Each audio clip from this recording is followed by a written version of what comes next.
tema do ponto de vista de hoje é a crise política e eu recebo em nossos estúdios o Antônio Carlos Lobão, que é economista da PUC Campinas. Bem-vindo, Antônio. É um prazer estar aqui. Vamos debater a crise que afeta todos os brasileiros, né? E também o Wagner Romão, que é professor de Ciências Políticas e sociólogo da Unicamp. Bem-vindo, Wagner. Muito obrigado pelo convite.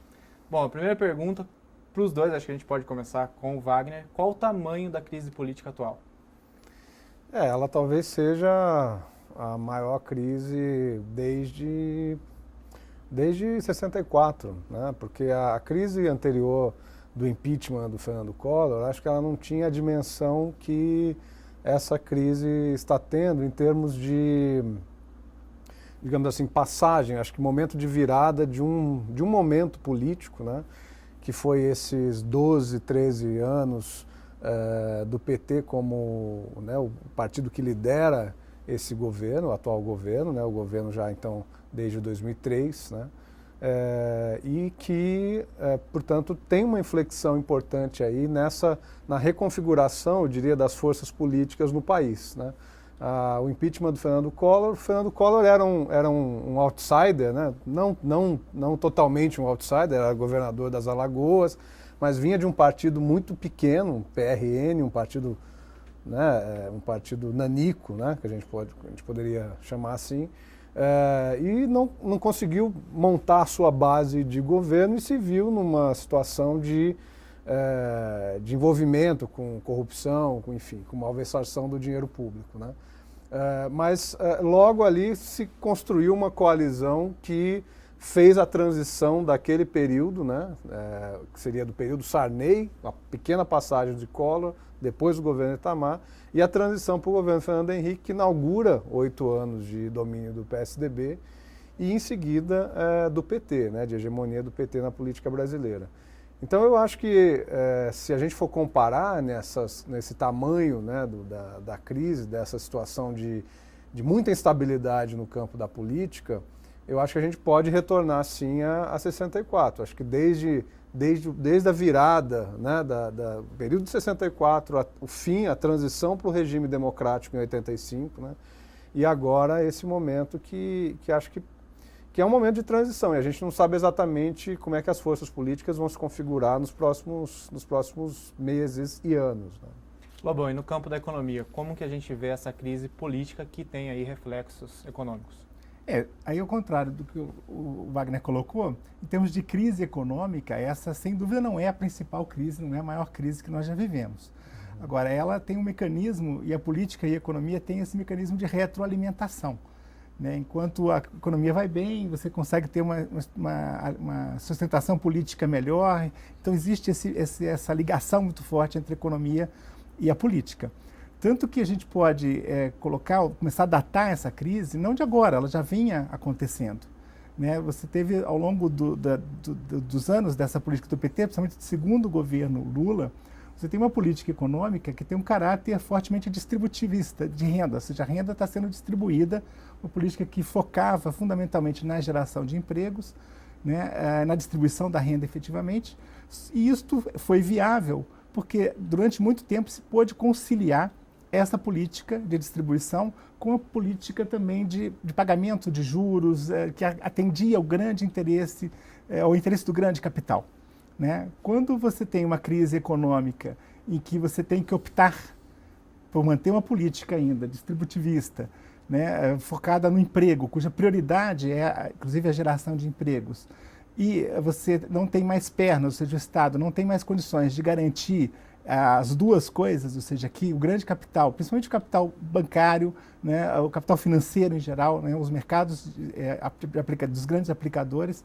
Então, quando você não consegue mais conciliar essas duas políticas, o que acontece aí em 2013, né, a Dilma opta por uma política, pela manutenção da política de distribuição, em prejuízo do grande capital, né? Então, aí sim, a crise, se a gente considerar, ela chega na metade do governo dela com quase 85% de aprovação. Inclusive a aprovação dos mercados, a aprovação dos meios de comunicação, e você, em 6 meses, na hora que ela opta por uma política de redução drástica das taxas de juros, né, de redução forte no poder dos bancos, ou seja, os bancos públicos entram agressivamente focando a redução das taxas de juros, tomando o mercado dos grandes bancos privados, né, a popularidade dela começa a despencar. E os meios de comunicação também vão nessa mesma direção, criticando fortemente a política econômica, né, a mesma política que vinha sendo elogiada até pouco tempo atrás. Wagner, o Michel Temer recentemente ele falou numa união, ele chegou a admitir que a crise era grave. Uhum. Do seu ponto de vista, essa reação do vice-presidente diante da atual situação econômica e principalmente política do país, como que ela pode ser vista? Eu acho que ele fez o seu papel institucional, né? O vice-presidente, que também, nesse caso, é líder de um dos 2 ou 3 grandes partidos do país, né? Fez uma inflexão, quer dizer, se colocou à cena pública, já havia sido chamado pela própria presidenta a ser o articulador, assumir a articulação política do governo, né? Então ele faz um papel institucional de se colocar, digamos assim, a serviço, né, do próprio governo, da construção de alguma estabilidade política. Isso, em primeiro momento, é entendido como um posicionamento de que ele, Michel Temer, poderia, sim, guiar o país para um novo cenário. Ele desmente essa versão, né, se aponta como, digamos assim, um servidor do governo como um todo, liderado pela presidenta. E acho que agora o que se coloca é a grande pergunta que se coloca, e acho que a última semana, os últimos 10 dias apontam nesse sentido, né? É um pouco a pergunta sobre como é mais fácil, né? Quer dizer, como é mais possível ou mais rápido, né, que a gente possa ter algum nível de estabilidade política para que possam ser enfrentadas as questões que o Lobão coloca, né? Quer dizer, sem um mínimo de estabilidade política, sem um mínimo de composição no Congresso Nacional e das próprias forças da sociedade civil, empresários, movimentos sociais e assim por diante, me parece, né, e essa é a avaliação mais generalizada entre os analistas também, de que a gente terá mais dificuldade para sair desse momento econômico ruim, né? Acho que é isso que está colocado na mesa e acho que é isso que também a classe empresarial, né, aponta como, digamos, uma estratégia para a saída da crise econômica, né? E por isso, né, por isso a gente tem um deslocamento da crise política, né, de um ambiente hostil, que era o ambiente da Câmara dos Deputados, liderada por um deputado, um presidente da Câmara, que já tinha se colocado contra, né, na oposição ao governo, ou já tinha saído da base de coalizão, ao revés do seu próprio partido, para o Senado, né? Esse é o movimento que está sendo feito para o Senado e para a própria sociedade civil organizada, no que diz respeito aos segmentos econômicos, empresariado de transportes, empresariado industrial, empresariado no comércio. Parece que é esse que é um pouco. Isso foi um pouco disparado por esse posicionamento bastante enfático do Michel Temer. É como se ele admitisse que existe uma crise de instituições, principalmente aí entre presidência, Senado e Câmara. Acho que eu não sei se é uma crise de instituições. Eu acho que há momentos em que esses poderes eles funcionam de maneira mais articulada, né? Mas há momentos também, e isso é muito próprio da democracia e da capacidade de construir coalizões, em que haverá mais dificuldades, né? A gente, por exemplo, vamos pegar Estados Unidos, que é sempre um modelo, né? Embora lá seja um regime bipartidário, então a gente tem essa diferença, o sistema bipartidário tem essa diferença, mas lá também o momento atual é de um presidente democrata e um Congresso dominado pelos republicanos. Então, há, claro, tensões, há fricções mais fortes nesse momento, e aí a habilidade política, né, de construção de coalizões, de construção de consensos, de caminhar para uma agenda que seja mais ou menos comum, né, é o que vale, né? Acho que é isso, esse é o sentido do que nós estamos vendo por enquanto, né? nesse ponto de uma agenda política, a economia sofre muito com isso, principalmente a confiança dos mercados internacionais. Falta uma agenda política econômica no Brasil hoje que mostre que essa crise não vai se estender até o fim de 2016, até provavelmente 2017, como já vem falando? Essa confiança, ou essa falta de confiança, ela é mais interna do que efetivamente externa. Se a gente analisar, apesar de tudo isso, o Brasil ainda é o terceiro principal receptor de investimento produtivo estrangeiro, né? Ou seja, mesmo com toda essa crise, há uma entrada muito forte de capital estrangeiro dentro do país. O problema maior, acho que é o empresariado interno, local, né? Nacional. E as empresas estão aqui, né? Por conta da incerteza. O grande problema da empresa não é a má notícia, mas é a incerteza com relação àquilo que pode vir a acontecer, né? Porque muitas decisões dependem dessa confiança do empresariado. E essa confiança, ela vem por conta, essa falta de confiança vem por conta, bom, para onde vai? O que vai acontecer? Né? A ponto de a gente tem visto, inclusive agora, uma movimentação desse empresariado no sentido de tentar colocar um pouco mais de calma no ambiente político. Né? A gente viu uma declaração, por exemplo, da Firjan e da Fiesp, que juntas publicam aí uma carta, um manifesto defendendo, né, buscando essa estabilidade, né, inclusive mencionando ali o Michel Temer. Depois a gente vai ver os presidentes dos maiores bancos do país também, que geralmente não dão entrevistas, né, mas vão colocando, inclusive, responsabilizando o Congresso pela crise, né, ou seja, de certa forma, o impeachment ou qualquer ameaça nesse sentido vai colocar mais incerteza ainda. Né, e os empresários, eles querem, é simples, eles querem ganhar dinheiro. Né? E imaginar que você vai passar por um processo de impeachment, onde a sociedade se divide, as ruas de novo se enchem dos dois lados. Depois disso, ainda que se isso vier a vingar, você tem ainda eleições. De novo, nossas eleições passadas mostraram um pouco como o país está dividido. Então isso para o empresário, né, isso é algo muito preocupante. Então é preferível muitas vezes um governo se tolerar determinado governo, mesmo, embora, veja, a própria política econômica, o empresariado não tem muito mais o que questionar ali, né? Principalmente os grandes bancos, as grandes corporações. Já né? tiveram Então, muito benefício. e a política agora é altamente anos. favorável, uma política de pagamento de juros altíssimos, você tem todo um pacote de concessões, de privatizações que estão por vir. Né? Óbvio que você tem problemas, por exemplo, no setor de óleo e gás, petróleo, né, que basicamente quase 13% do PIB depende desse setor. Né? Você tem as grandes construtoras envolvidas nesse processo, né, e isso paralisou a construção civil, né, paralisou o setor de óleo e gás no país. A gente já volta já com esse assunto. Então, o ponto de vista de hoje fala sobre a crise política no país e já a gente volta.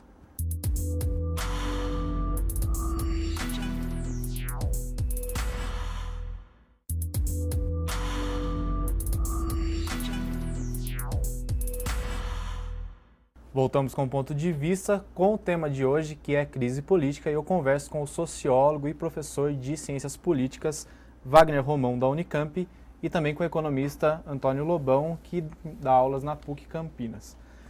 Wagner, o presidente do Instituto Data Popular, um instituto de pesquisas, disse recentemente em uma entrevista ao El País que falta no Brasil um estadista. Ele também chegou a fazer comparações que falta uma perspectiva do brasileiro em relação a um novo governante. Ele fez comparações com o impeachment do Collor. Ele disse que naquela época a população tinha uma esperança de uma melhora política e econômica para o país. Se a gente for analisar todos os cenários possíveis, impeachment, renúncia ou o governo se arrastar até 2018 na situação que se encontra, como que a gente pode ver isso? Olha, eu acho que se a pesquisa está correta, se a informação está correta, eu acho que há uma certa carência, né, de novas lideranças no país, né? A gente tem uma geração aí dos políticos que estão digamos, na frente, né, do debate político, dos posicionamentos com relação à disputa presidencial, mesmo nos estados, né, que são exatamente dessa geração aí que, dos anos 80, né, que pegou a redemocratização aí. A gente tem, na verdade, um certo, não que os jovens não estejam exercendo a política, mas há um certo sentimento de que a política institucional é algo sujo e é algo que deve ser afastado, né? A gente vê isso tanto nos movimentos juvenis mais à esquerda como naqueles mais à direita, aqueles que estão à frente das manifestações aí contra o governo e também aqueles que, por exemplo, estavam lá em junho de 2013 com o movimento Passe Livre, por exemplo, né? Então, acho que essa avaliação pode ser correta. Agora, quanto aos cenários, eu acho que a gente pode optar aí, né? Entre os três, o que eu acredito mais que vai ocorrer, né, o que está se desenhando é um cenário de permanência desse governo, né, até o final do seu mandato. A gente está no primeiro ano de governo. Acho que é um dado, né, um elemento que a gente precisa trazer necessariamente para análise. Como o professor Lobão apontou, né, quer dizer, o processo de impeachment ele não é um processo tranquilo, né? Ele é um processo que se arrasta, né? Há um contraditório. E traz prejuízos para o país. Tendencialmente pode trazer prejuízo para o país. Houve uma eleição no ano passado que, apesar de ser bastante polarizada, ela encaminhou, né, um novo governo da Dilma Rousseff. E me parece que quer dizer, qual seria um cenário para o impeachment, né? Os cenários possíveis para o impeachment, eles necessariamente têm que trazer um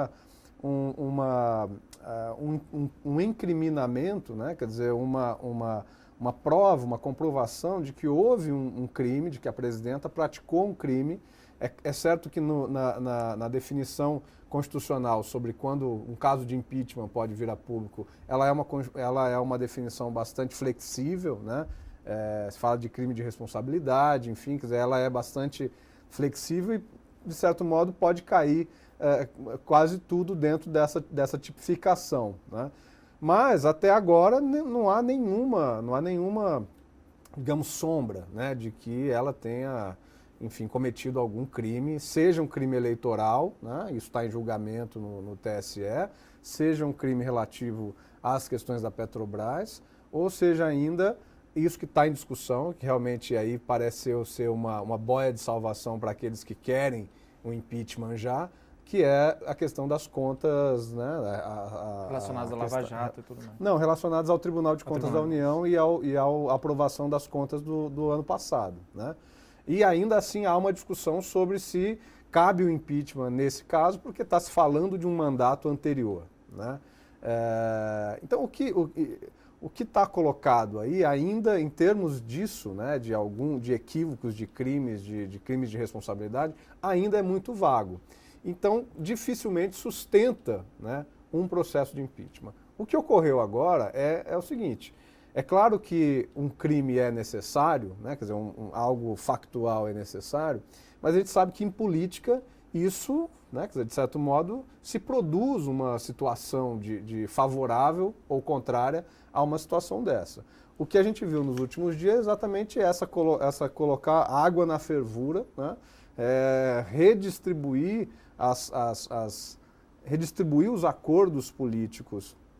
Eu não diria nem os acordos escusos, eu diria os acordos mesmo de conformação de uma nova maioria, né, que inclua o Senado, que inclua setores da Câmara e que traga também um diálogo, seja com a classe empresarial, seja com os movimentos sociais, populares, que sempre foram a base do Partido dos Trabalhadores, né? Então, eu acho que essa tentativa de uma série de forças políticas organizadas dentro do país e em que o governo atua também, mas nem sempre é protagonista, inclusive dessas negociações, dessas conversas, dessas fabulações, né, que está apontando para esse cenário.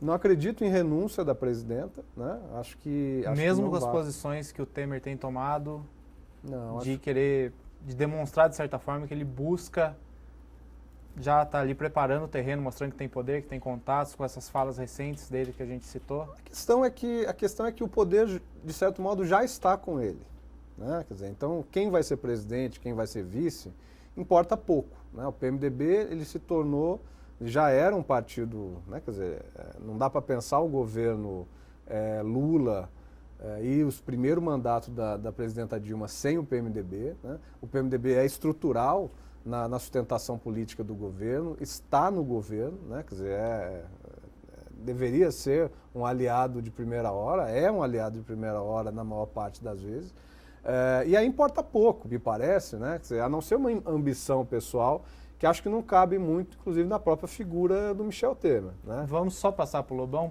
falar na questão econômica, como que você vê esses cenários possíveis e seguindo um pouco aí o que o Wagner falou sobre o governo se estender até 2018. Eu concordo com esse ponto de vista do professor Wagner, pelo seguinte: primeiro, se a gente pensar em termos de economia, os próximos 3 anos são 3 anos muito difíceis, né? Até você ter esse ajuste das contas do governo, retomar uma política econômica, provavelmente este governo, qualquer que seja ele, vai chegar no final, nas eleições presidenciais, com um ônus muito grande de ter carregado essa crise e de ter que lidar com essa crise.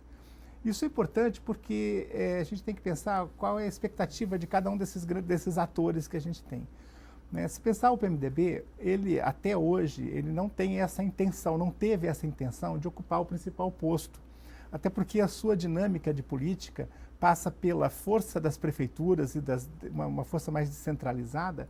E a partir daí ele passa a dominar o Congresso e dominando o Congresso, obviamente ele sempre, não é só com o PT, mas com o PSDB também, ele passa a ser fundamental para a coalizão que dê sustentação ao governo. E isso tem sido a prática, tanto é que o maior partido do país, que é o PMDB, em geral não lança candidatos à presidência da República. Então qualquer ação nesse sentido contraria, vamos dizer assim, esse histórico do PMDB. E o Michel Temer, aparentemente, para ele, o que ele ganharia, vamos dizer assim, que se ele já detém parte desse poder, se ele que é o grande negociador, o grande articulador, ele vai assumir essa presidência, vai sofrer um desgaste fortíssimo, vai ser alvo de todo o processo do próprio PT, que vai, se for para a oposição, ele vai bombardear ao longo desses 3 anos, ou seja, isso não interessa ao PMDB, né? A gente tem, por outro lado, o PSDB também dividido, né? Você tem o governador de São Paulo, Geraldo Alckmin, um dos possíveis presidenciáveis, que não tem nenhum interesse no impeachment agora, pelo contrário, para ele é ótimo que o governo se estenda fragilizado em meio à crise, o PT chegue nas eleições presidenciais sem capacidade de reagir e disputar as eleições. Por outro lado, você tem um outro presidenciável, o Serra, esse sim tem interesse no impeachment, mas que mantenha o Temer, porque as alianças que ele está fazendo vem nesse sentido, de se tornar o grande ministro da crise e depois se credenciar à presidência. E você tem do outro lado, este sim interessado no impeachment nas eleições imediatas, que é o Aécio Neves, que vê que caso você tenha mais 3 anos, ele deve perder força. Ele não tem governo, ao contrário do Alckmin, que está com a máquina do governo de São Paulo na mão, tá certo? Que vem com obras aí e tudo mais, e o Aécio tende a ser ofuscado ao longo do tempo. Então, para ele, há urgência nas eleições, tanto é que é ele quem vem, de fato, se posicionando nesse sentido, né? Então, dentro desse quadro, considerando ainda que os porta-vozes, vamos dizer assim, do grande empresariado, né, tanto no Brasil quanto fora, você vê, por exemplo, Financial Times, New York Times, né, inclusive nas suas sessões de economia, defendendo a permanência da presidente, né? Você vê, mesmo aqui no Brasil, os meios de comunicação já mudando e a pressão de segmentos do empresariado para que eles mudem a cobertura que estão dando da crise, né? E você está vendo diversas reuniões acontecendo entre empresários importantes e membros do governo, líderes do Congresso, ou seja, eu acredito que nós estamos caminhando nessa direção, ou seja, vamos colocar água na fervura, deixar um governo fragilizado, porque eu acredito que também, mesmo para esse empresariado e mesmo para a oposição, um PT forte nas eleições não interessa. Então, um governo fragilizado em meio a uma crise econômica séria. A gente tem condições de superar, mas não se muda esse quadro rapidamente. Você tem que dizer mais 2 anos, pelo menos, para que consiga respirar e retomar um pouco desse crescimento.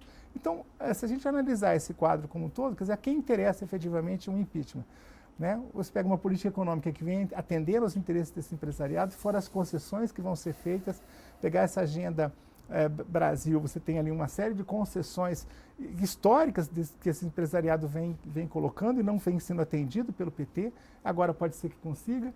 Então, se a gente analisar esse quadro, quer dizer, quem é que ganharia com o impeachment agora? Agora, acreditar em renúncia, eu acho que não.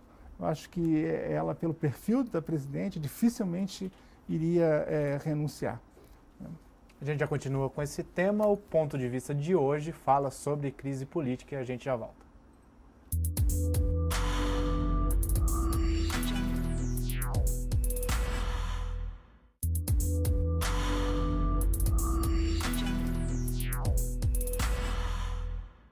Voltamos com o ponto de vista que discute crise política hoje.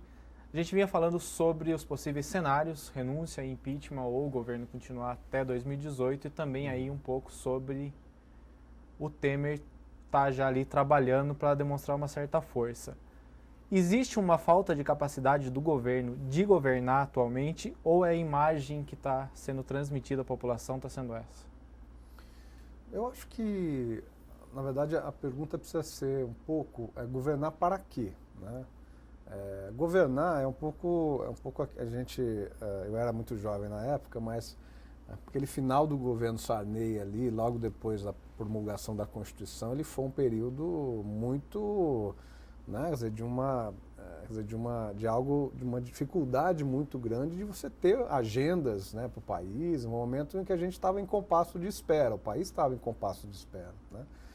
Então, o que está se desenhando, né, isso já se desenhava desde o final do ano passado, com o resultado das eleições, com um Congresso de um perfil mais conservador, né, por um lado. Então, o que necessariamente levaria a uma dificuldade de pautas mais progressistas no campo da moral, dos direitos e assim por diante. É exatamente isso que a gente está vendo com a redução da maioridade penal, por exemplo, né? Isso por um lado. E, por outro lado, um Congresso mais fragmentado também, com mais dificuldade de governabilidade, né? E uma eleição muito dividida, né? Então, esse cenário, ele já é um cenário de mais dificuldade de construção de governabilidade. Com Operação Lava Jato, que é um tema que a gente, infelizmente, não conseguiu desenvolver aqui, esse cenário ele aumenta a instabilidade a um ponto crítico, tá? Então, o que a gente está vendo hoje é exatamente essa tentativa de que se construa alguma governabilidade, mas com uma diminuição muito forte, né, praticamente desapareceu o que a gente poderia ainda chamar de uma pauta progressista ou uma pauta de esquerda, né, voltada para a diminuição das desigualdades sociais, para a efetivação de mais direitos para a população que precisa, para os segmentos que precisam. Então, acho que me parece que esse é o grande drama, né? É um governo que se mantenha num diapasão mínimo de atuação e de governabilidade, mas com uma agenda muito rebaixada no sentido de uma evolução do país para a diminuição da desigualdade social, para falar o mínimo. Lobão, como você vê esse cenário? Aí eu já coloco uma outra pergunta, se é possível reverter essa crise política atual sem muito prejuízo, sem um prejuízo estendido aí para a economia.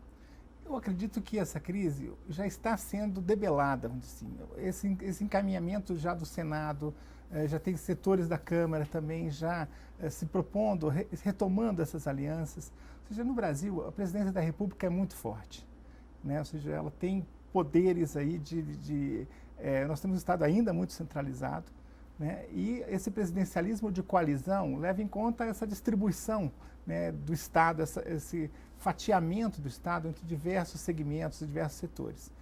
Isso está sendo feito, né? A própria presidente Dilma já tem muita dificuldade nisso. Isso até no passado era uma virtude. Se a gente olhar, por exemplo, uma revista que hoje é muito crítica, ela publicou uma longa reportagem sobre a presidente Dilma e um dos fatores que ela elogiava é isso, é o fim do toma lá da cá, é o fim das negociações com parlamentares. Isso era colocado naquele momento como uma virtude, né? Hoje passou a se tornar, para ser o grande... E, de certa forma, o próprio Congresso está conseguindo isso. Essa posição de fragilidade que ela se coloca facilita esse tipo de negociação, esse fatiamento do Estado entre os diversos setores. Então, eu acredito que, nesse sentido, a crise está sendo debelada, ou seja, é possível reconstituir uma base, né, que dê sustentação. Não dá para falar que popularidade e ingovernabilidade são a mesma coisa. Inclusive, o professor Romão deu o exemplo do Sarney. Vou dar outro exemplo, o Fernando Henrique Cardoso, que chegou no final do seu governo com 12% de aprovação. Não é muito diferente do que a Dilma tem agora. Quer dizer, ele chegou nas eleições, ele terminou o governo com 12% de aprovação.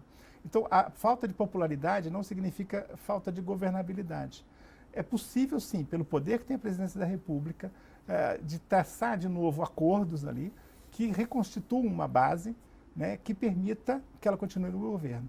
Agora, a grande questão é, ela vai continuar no governo, mas dificilmente vai conseguir dar ainda curso àquela política mais de distribuição de renda, que favoreça mais as classes populares. Eu acredito nesse sentido. De certa forma, é uma vitória conservadora, na medida que você tem um governo de esquerda que não consegue implantar a sua política, que sabe que para garantir essa governabilidade vai continuar fatiando o Estado, vai continuar com uma pauta fortemente conservadora, né, atravessando crises. Isso pode colocar em risco, e vai colocar em risco o partido nas próximas eleições. Então, acho que nesse sentido, o que a gente está vendo se configurar é uma vitória desses setores mais conservadores, uma vitória do sistema bancário, do sistema financeiro como um todo. A gente vê que o país está em crise, a indústria está em crise, o comércio está em crise, mas os bancos nunca tiveram lucros tão altos, né? Wagner, para a gente encerrar aí também, para não deixar passar batido, em 2 minutinhos. Questão da Lava Jato. O país vive um momento de maior corrupção ou essa corrupção, na verdade, nesse momento ela está sendo mais revelada tanto pelas ações aí da Polícia Federal, que de certa forma ganhou uma autonomia, e também pela mídia? Acho que para ser bem rápido, né, é muito difícil. Corrupção é um crime que a gente não consegue, aliás, a gente não consegue ter um parâmetro exato sobre se esse é o momento mais, né, de maior corrupção na história do país. Quem vem nesse discurso, é preciso a gente ter muito cuidado e ter muita cautela, né? Eu acho que o que aconteceu nesses anos é que isso vem desde o nosso período de redemocratização, né? É que as instituições do sistema político brasileiro, né, as instituições do Estado brasileiro, elas foram tomando o seu próprio corpo, né, a sua própria autonomia. A Polícia Federal é uma instituição autônoma, o Ministério Público Federal, o Ministério Público Estaduais são instituições autônomas. Então, é exatamente por isso, né, que algo que não ocorria em outras épocas, inclusive no período da ditadura isso estava muito longe de ocorrer, né, que há tanta incerteza, uma vez que você tem autonomia dessas instâncias, né, há muita incerteza sobre o que virá em termos de novas investigações, novas descobertas sobre esse esquema que está sendo debelado, né? Então a gente acaba tendo aí uma exposição maior, acho, dessa corrupção que... Eu acho que isso, com certeza, há uma exposição muito grande da corrupção, né? Queria agradecer aos dois pela presença. Esse foi o ponto de vista de hoje, que discutiu sobre a crise política e as suas consequências para a economia. A gente volta aí no próximo programa.